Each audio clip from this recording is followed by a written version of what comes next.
Okay, so next we have Courtney Singer from BU Cafe. So BU Cafe is in Uniontown, and they do a cool thing there. I would like to read something to you from their site.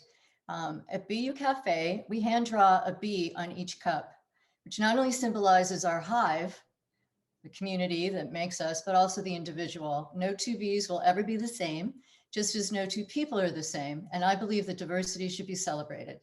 Here, we don't just sell drinks and pastries. We take pride in our community and the beautiful people who make it what it is. Every age, every gender, every ethnicity, every religion, every orientation, every person, period. So I just love this. And I know it's how a lot of our local coffee makers feel. Anyway, so that's why I am excited today to turn this over and introduce you to Courtney Singer. Courtney? Hi, everybody. My sign name here is Ray. It's my middle name. I've been going by it for a little while, but everyone mostly knows me as Courtney. So I just want to check with everybody. They can hear me and see me. Okay, Perfect. awesome. So my talk today is basically just a general overview of not only what coffee is, but the history of it, the flavor profiles, and how people can really brew their best cup just by knowing the different elevations, the different types of coffee available, etc. But before I go into that, yes, I am the owner of View Cafe in Uniontown. We have started 3 years ago. It's really hard to compete with the incredible people in Pittsburgh, and of course not compete, but have just like that beautiful goal to reach towards. And I just love everyone that I've met from the coffee industry. And yeah, so thank you all for being here and for consuming the nation's #1 beverage. So brewing your best. So I want to ask a question to everyone and I can't hear you. So thumbs up or thumbs down. Did you like coffee the very first time you tried it? Right? Okay. Yeah. So most people have not enjoyed their very first cup of coffee. They smell the aroma. They love how it smells. They love the environment of the coffee. You know, you get it in the morning with family and friends, but they didn't like it the first time. And I think that that is because when you're introduced to something new, and especially coffee, it has as many nuances as wine does, if not more. Then we have a vast array of different options available to us. So if we didn't like the Folgers or Maxwell House that our grandparents had that we tried for the first time, maybe we'll like one of these new exotic blends. Maybe we like a dark roast, maybe we like a light roast, maybe we like sugar and cream. It all just depends on the person. So coffee is not just coffee. It is nuance-based, everything from the environment that it is grown in to the exact time that the berries were picked. So brief history of coffee. This is just a kind of 101. So coffee beans aren't actually beans at all. They are seeds from the coffee cherry. You see me looking down, I'm just looking at my notes. They're grown from the small tropical tree Coffea that grows in a continuous cycle year round. So there is a coffee strip along around the southern hemisphere, an equator area where coffee is grown. And that is the only belt, the coffee belt, is the only area where coffee is grown because it is grown year round. So the fruit, just like the seeds, contain a large amount of caffeine and have a distinct sweet taste and are often juiced. Coffee cherries are picked when red. And once the fruit is removed, we leave the seeds out to dry. And these are our coffee beans. Or we can also leave them in the fruit to ferment and get a sweeter flavor. And those beans or those seeds from the coffea plant are sorted by density. The higher density, the better quality. So the higher density will sink to the bottom and the lower density will float to the top. And these coffee beans are green. If you haven't seen raw coffee, which a lot of the roasters will, but if you haven't seen coffee, it's a greenish hue until we actually roast it. No one knows the first time coffee was consumed, but the origin is traced back to Ethiopia, where people would often eat the berries for energy. The legend is said that there was a goat herder that saw his goats jumping around, excited, and they realized that they were eating the leaves off a specific tree or bush. Amazed with this, he ate them himself and then ended up bringing them to a monastery. So the monks didn't approve their use because it was a substance So they threw them into a fire. And then once these coffea beans were thrown into the fire, they say the aroma was so enticing that they dug them out and ate them. And this is urban legend, but it's kind of cute and kind of sweet to think about. We don't really know what happened. But from then to now, they were used in religious ceremonies near Islam to stay awake during long religious rituals, and then smuggled to India, traded to Europe. And the first coffee house in the world was in Rome in 1645. And in the mid 1600s, coffee was brought to New Amsterdam, which is later called New York City. We all know New York City. And though coffee houses rapidly began to appear, tea was the favorite drink until 1773, when the colonists revolted on the heavy tax posed on tea by King George III. So after that, after the Boston Tea Party, which forever changed America's drinking habits to coffee, it is now the second largest traded commodity next to oil in the world. So that's just a little brief history on coffee. I think it's kind of neat when we see these coffee houses to think about the rich history in addition to the rich flavor. So there are two types of coffee. Arabica beans, which is 0.8 to 1.4% caffeine. It's sweeter and softer in taste, less acidic, or more acidic actually, and notes of sugar, fruit, and berries, where Robusta beans are 1.7 to 4% caffeine, so a lot more caffeine in that, and it has a stronger, harsher taste. Twice the caffeine, but it is only about 40% of the produce of coffee is Robusta, and that's because Arabica beans have that sweeter flavor that we like in coffee. So in this, I want to teach about the different types of coffee, including their origin, how altitude affects taste, light, medium, and dark roast. And then I won't go over this in any depth, but there are ways to brew the coffee that I'm sure hopefully someone will be able to cover today. So first, where the coffee comes from and its flavor profiles. Depending on where the coffee is grown in the world, it can have a different flavor. And this depends on a lot of things, soil, air, Look. lots of sciencey stuff. So first of all, Brazilian coffee has notes of chocolate. And so these are the notes you kind of want to take when you're trying to brew your best cup of coffee. If any of these pop out at you, it's more likely that you'll want to try those. So Brazilian has notes of chocolate. African is more savory and sweet. Central American coffee is bright and clean in taste. South American coffee has the most coffee-like taste, and that's how it's described. Ethiopian coffee is lighter, drier, and nuttier.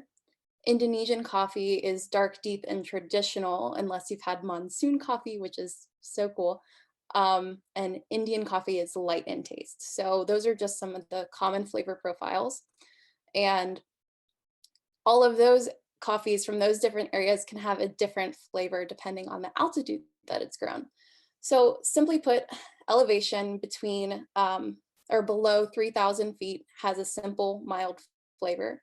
Around 3,000 feet has a more sweet and balanced flavor. Around 4,000 feet has a chocolatey, vanilla, and nutty flavor. And it can also be a little bit citrusy. And then around 5,000 feet, you start to get more of the floral and fruity flavors. Why does that happen? The elevation of the coffee bean where it is grown is determining how much oxygen is available for that plant to grow. Most of the time, oh, I'm sorry, let me turn that off.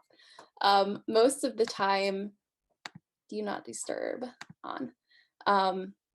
Big name coffee companies brew their coffee in a low altitude for faster growth and faster crop yields. But there's not enough oxygen for the plant to grow through anaerobic respiration, causing it to build up lactic acid, which affects the taste of the bean, making it more fruit-like, bright, and balancing out the bitterness. So basically, how much oxygen is available is affecting how the plant grows and therefore the taste of it. So I'm going to go over quickly roasts. A lot of you may or may not know, but it blew my mind the first time I learned this, that light roast coffee actually has more caffeine content than dark roast coffee.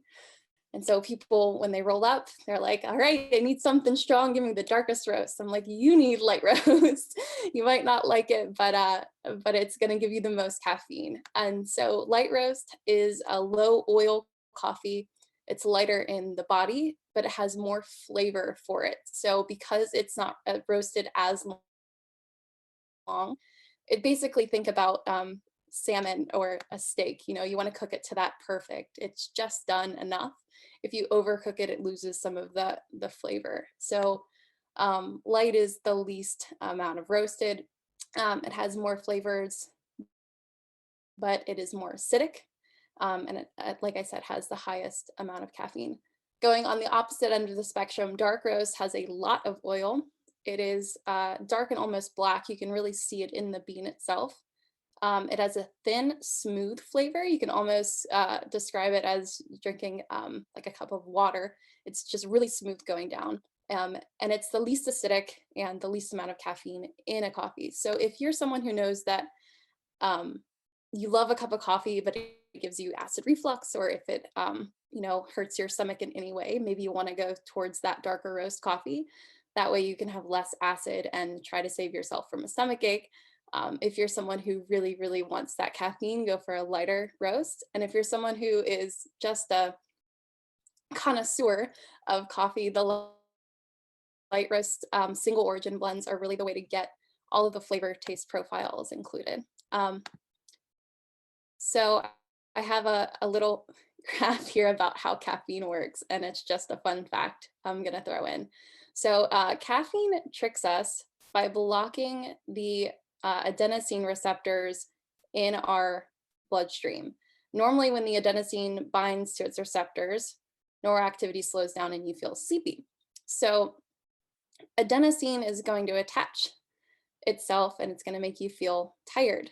Caffeine, since it's mocking that adenosine, will go into those receptor sites and block them so you don't even get the opportunity to be tired.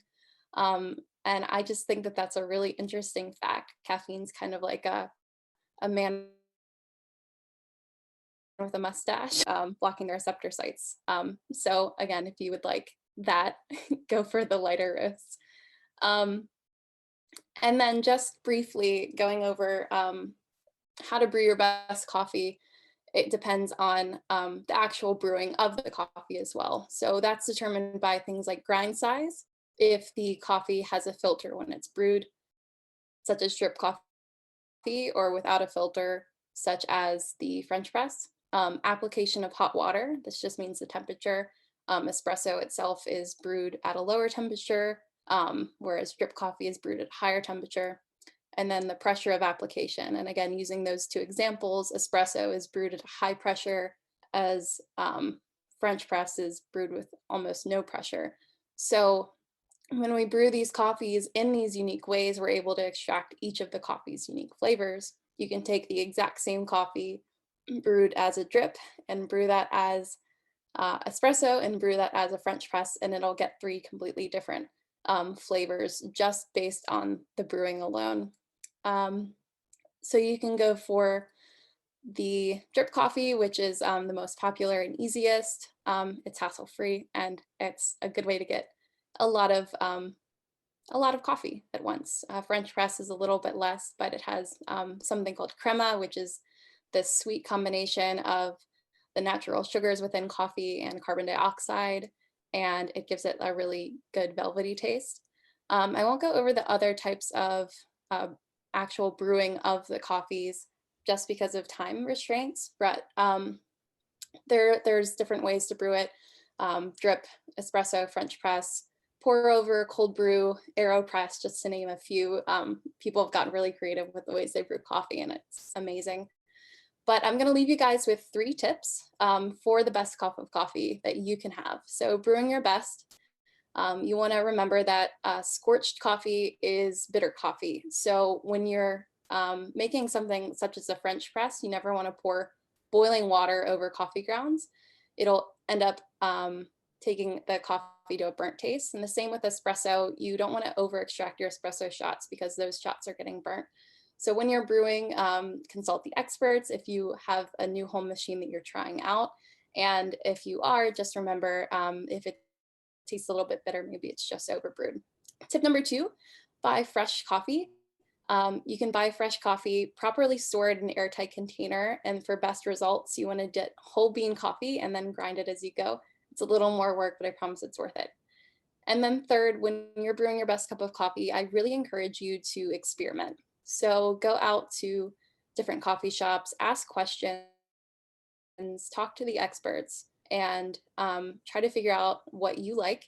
And just know that it's just as much of an art as it is a science, and that brewing your best cup of coffee is going to be completely different than my best cup of coffee. I really love coffee for that. Like I said before, it's a unifier. It's the great unifier, especially in the morning breakfast time. But besides that, I personally got into coffee, and I wanted a coffee shop because in the mornings I would hang out with my grandparents and my mother, and we would all have a cup of coffee. And I just was so amazed that my grandma took it with half milk, half coffee. My grandpa wanted 2 spoonfuls of sugar, and you had to do exactly 2 spoonfuls. My mom did a spoonful of sugar and a dash of milk, and then I tried mine black, and it just was so neat to see everyone having their different coffee preferences. And so being in this business, it's not only been a really good way to learn more about people and serve people, but to continually realize the differences and the unifiers between all of us. So I want to thank you, Tracy, for having me on. And I sincerely hope to see maybe 1 or 2 of you if you're ever going through Ohio Pile or to Ohio Pile from Pittsburgh. I am a stop on the way. You can find me on Google, Apple, Facebook, Instagram, wherever. And thank you so much. Hey, thanks so much, Ray. That was great. And I can call you Ray because I feel we're so much closer now. Yay, thank you. We have a few questions for you. Okay, great. One is 2 different people. Karen would love if you would share your notes. You could get those to me and we can get them to people. Absolutely. Of course, this link's recorded, but someone asked for that. And Andrew asked to see the caffeine graph. So maybe you don't have to do it now, but if you could get that, we can get that out too. And then yeah, absolutely. Wonders about making French press coffee. How long do you actually keep the coffee there before you do the plunge thing? Okay, so perfect. I drink French press every single morning, and I have the perfect recipe for French press. So I'm glad that this question is asked. So French press coffee, you'll use about 6 tablespoons of ground coffee in there. You want to make sure that it's ground to French press, so it's a little bit coarser. So you will take, I am so passionate, Julie, thank you. I'm sorry, I just saw that. You'll get your boiling water, so you'll boil it all the way up, and then you'll wait about 30 seconds, like I said, for it to cool. You don't want to scorch anything. You'll pour half of that water in and mix it. There are coffee people out there that say only use a wooden spoon. I personally use a chopstick just to put it in there. You wait about, it takes about 10 or 15 seconds to stir. You pour the rest of the water in, and then you set your timer for 3.5 to 4 minutes. So I start with 3.5. If it's dark, I let it go the extra 30 seconds. If you like it stronger, just keep it in for 4. Stirring it doesn't really help. And then after the 4 minutes, you take the plunger down, and it's recommended to pour all of the coffee out because it will continue to brew while it's sitting in the French press, which a lot of people don't know. So yeah, I would recommend pouring it all. All right, that's good to know. I did not know that. This is very informative, really delightful. Thank you so much. Yeah, thank you for having me. I love coffee and I love being here. I can tell. It's great.